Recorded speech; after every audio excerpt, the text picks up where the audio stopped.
Le RTM, la passion du service public. Les étudiants en licence 3 de l'École supérieure de journalisme et des sciences de la communication sont en sortie pédagogique à Koulikoro.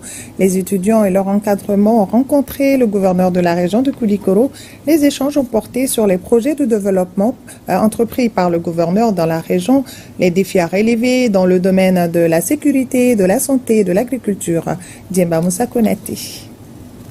C'est une visite de courtoisie qui a pris l'allure d'une conférence de presse entre le gouverneur de la région de Koulikoro, le colonel Lamine Kapori Sanogo, les étudiants en licence 3 de l'École supérieure de journalisme et des sciences de la communication et leur encadrement. Cette activité se situe dans le cadre de leur 5e sortie pédagogique, une initiative saluée à sa juste valeur par le chef de l'exécutif régional. À 1h30, nous avons échangé avec ces étudiants qui ont posé des questions dans divers domaines.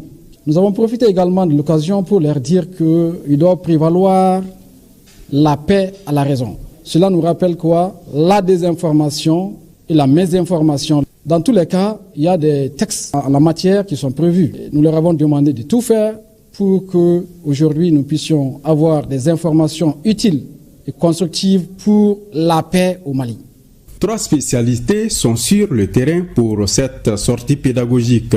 Il s'agit de la spécialité radio, télévision et presse écrite. Cet exercice pédagogique permet aux étudiants de lier la théorie à la pratique.